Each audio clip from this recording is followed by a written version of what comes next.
وَلْتَكُنْ مِنْكُمْ أُمَّةٌ يَدْعُونَ إِلَى الْخَيْرِ وَيَأْمُرُونَ بِالْمَعْرُوفِ وَيَنْهَوْنَ عَنِ الْمُنْكَرِ وَأُولَئِكَ هُمُ الْمُفْلِحُونَ. Kaidah yang kedua, segala yang datang dari Allah itu tidak mungkin buruk. Tidak mungkin. Kenapa kita diminta untuk taat dengan mutlak? Karena segala yang datang dari Allah pasti baik. Ya, pasti baik. Karena Allah menurunkan segala maslahat sesuai kebutuhan kita. Cuma manusia kadang-kadang, menginginkan sesuatu dengan pikiran pendeknya yang bukan kebutuhannya. Al-Baqarah 216. Nggak pelan-pelan kita ya. Bapak Ibu kalau diminta milih motor, pilih mobil. Apa? Pilih motor, pilih mobil. Kalau sebagai manusia biasa pilih motor, keterlaluan itu. Umumnya akan memilih mobil. Akan memilih mobil umumnya. Tapi kadang-kadang kita menginginkan sesuatu yang tinggi menurut Allah itu bukan kebutuhan kamu. Kebutuhan kamu itu motor. Keperluan kamu motor. Kalau kamu punya mobil, sulit nantinya. Gangnya sempit, mesti bikin garasi, anggaran bertambah, dipikirin juga. Capek. Sudah, motor saja, terbebas dari banyak kemacetan. Mampu diurai, tidak banyak difikirkan, pelan-pelan. Turun ayat, kutiba alaikumul qitalu wa huwa kurhul lakum. Ya. Diwajibkan atas kalian berperang. Dulu orang diminta jihad gelisah, ya. Gelisah. Nah, kalau ada perintah Allah yang melahirkan kegelisahan, ini maknanya. Maknanya, ya. Tidak harus dalam konteks jihad yang fisik, ya. Jihad, melawan hawa nafsu kita. Jihad melawan pikiran kita. Jihad melawan prasangka buruk kita. Kadang-kadang ada keinginan kita yang kita inginkan menurut Allah itu belum baik untuk kita. Nah, sifat manusia ketika diberikan oleh Allah keputusan yang terbaik, kadang-kadang ada sifat dalam hatinya gejolak, belum bisa menerima. Ya.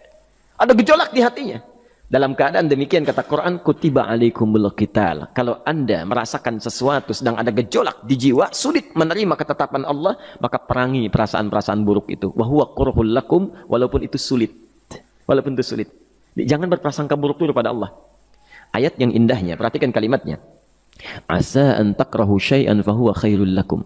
Boleh jadi Anda tidak menyukai sesuatu, di balik itu ada kebaikan-kebaikan besar yang Allah sedang rencanakan. Karena pikiran kita pendek, maunya sekarang saja. Tapi subhanallah, Allah sangat panjang, tidak ada batasnya. Allah memberikan maslahat sampai kamu meninggal, ini maslahatnya. Kamu berpikir sekarang saja.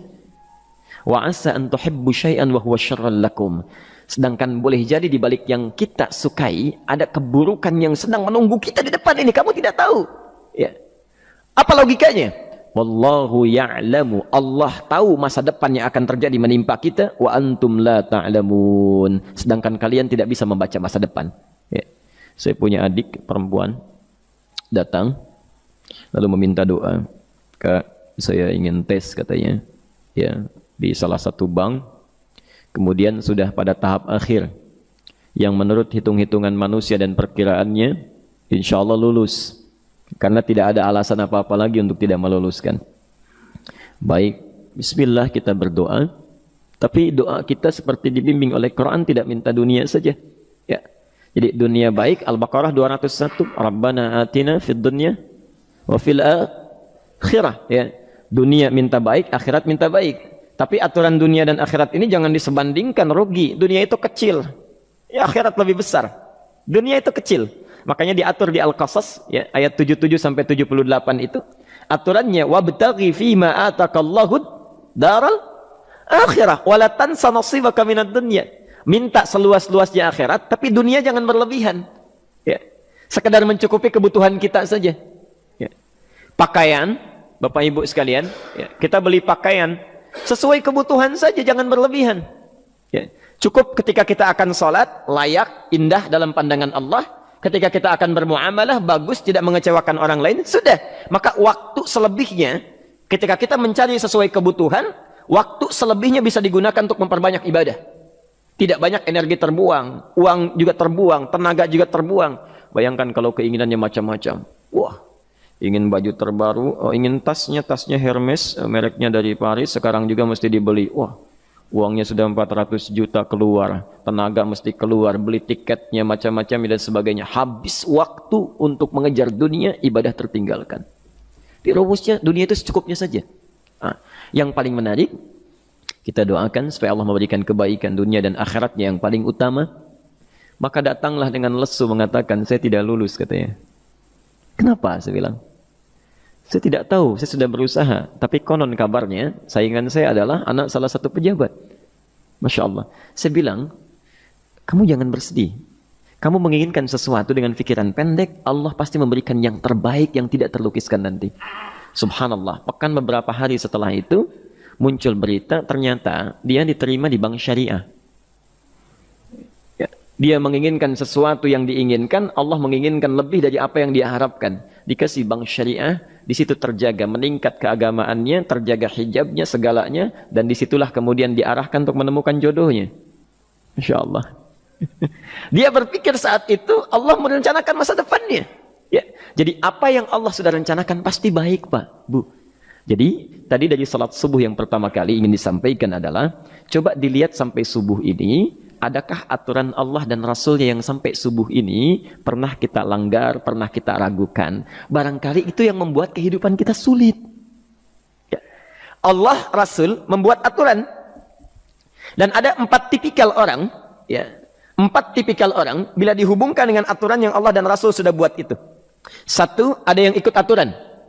Maka orang seperti ini kata Quran, yuridullahu bikumul yusra wala yuridu bikumul usra. Al-Baqarah 185. Allah menginginkan kemudahan, tidak menghendaki kesulitan dalam hidupmu. Ya. Maka dibuat aturan, yang ikut aturan Allah pasti mudah hidupnya. Ya, pasti mudah hidupnya. Ya. Rizkinya mudah, hidupnya mudah, nyaman, enak. Ya. 1, ada yang ikut aturan. Yang kedua, ada yang keluar aturan. Ya. Ini pasti repot. Pasti repot. Di awal-awal seperti menyenangkan, ujung-ujungnya repot. Allah bilang, jujur, jangan berdusta. Kalau dusta celaka. Wailul lil mukadzibin. Celaka bagi para pendusta. Dia keluar aturan, dia berdusta. Awal-awal memang nikmat. Besok. Ya. Pak, ini amplop siapa ya? Maaf Pak, ini amplop. Memang ini khusus Pak, anggaran tertentu tidak ada kaitan dengan proyek ini. Padahal ada kaitan dengan proyek, dia sisihkan untuk kepentingan pribadinya. Bohong. Saat itu merasakan enak dapat tambahan, besok-besok dikejar-kejar sama aparat kepolisian. Ya.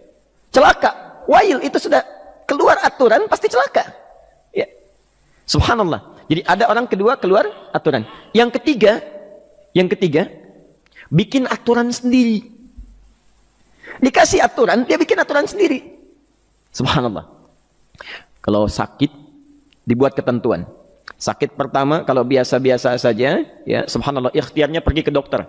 Seorang sahabat datang kepada Rasulullah, ya Rasulullah saya sakit, tolong doakan saya.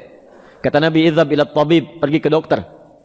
Ini orang pintar sekali. Kata orang ini, ya Rasulullah, Anda kan Nabi Rasul, angkat tangan Anda, Allah kan maha menyembuhkan. Nanti Allah sembuhkan saya. Cerdas ya? Tapi subhanallah, Nabi harus lebih cerdas, dapat bimbingan dari wahyu. Pergilah ke dokter karena kesembuhan yang telah Allah tetapkan dititipkan di tangan para dokter. Masya Allah, pergi ke dokter. Ya. Itu rumus pertama. Nanti kalau dokter sudah pada hand up, ya, angkat tangan tidak mampu menyembuhkan, itu tandanya Allah ingin langsung menyembuhkan tanpa turut campur makhluk yang ada. Maka kaidahnya akan berubah nanti, ya, dari kaidah biasa kepada kaidah Al-Anbiya ayat 83 sampai 84. Itu aturan yang menyembuhkan langsung dari Allah Subhanahu wa taala. Tapi kalau Anda sakit, perginya ke dokter. Ya. Cuma ada manusia bikin aturan sendiri. Sakit, pergi ke dukun. Ya. Dukun nggak bisa, pergi ke paranormal. Dirinya pun sudah nggak normal. Makanya disebut paranormal karena nggak normal. Ya. Tapi didatangi juga gitu, bikin aturan sendiri. Karena itu jadi lebih sulit hidupnya. Ya. Doa minta pada Allah kan sederhana. Ya.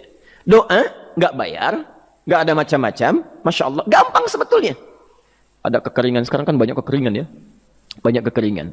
Dikasih rumus, subhanallah, dikasih rumus yang tidak perlu pakai biaya, meluangkan waktu, itu pun berpahala juga. Dunianya dapat, akhiratnya melimpah. Ya. Dikasihlah salat istisqa, masya Allah, tinggal minta, memohon kepada Allah. Salat, mengangkat tangan, mohon pada Allah, subhanallah. Manusia tidak bikin aturan sendiri. Digarami saja. Orang garamin sayur, dia garamin awan. Cari biaya. miliaran, terbang pakai pesawat. Kalau Allah tidak berkehendak, ya sudah. Ya, ayo silahkan, berapa biaya yang mau kamu kumpulkan? Tenaga yang kamu kumpulkan silahkan aja. Ya, yang ini hujan, bikin kering lagi di sana. Sana hujan, bikin kering lagi di sana. Mau sampai kapan? Ya, dikasih yang gratis, tinggal muncul. Cuma manusia bikin aturan sendiri, ya susah hidupnya. Itu yang ketiga. Yang keempat, ada orang nggak mau diatur. Allah bikin aturan, dia nggak mau diatur. Ya, Masya Allah. Ini yang luar biasa. Inilah yang fasik. Fasik itu keluar dari aturan, menyimpang, tidak mau diatur dia. Ya, tidak mau diatur. Karena itu Bapak Ibu sekalian, dari ayat yang pertama ini, ya, mari kita evaluasi sampai dengan hari ini subuh. Dari ayatnya memang sederhana, singkat, padat, cuma satu ayat. Tapi meminta kita untuk melihat, sudahkah sampai hari ini taat pada Allah dan Rasulnya? Yang kedua, ketaatan kita apakah selalu ragu atau sudah melahirkan keyakinan yang paripurna? Ya. Yang ketiga, pelajari aturan-aturan Allah terkait kehidupan kita. Aturan salat, aturan muamalah, ya, aturan beraktivitas, aturan berumah tangga. Pelajari itu supaya mendapatkan kemudahan. Biasanya kesulitan didapatkan karena kita belum mengenal aturan Allah dan Rasulnya.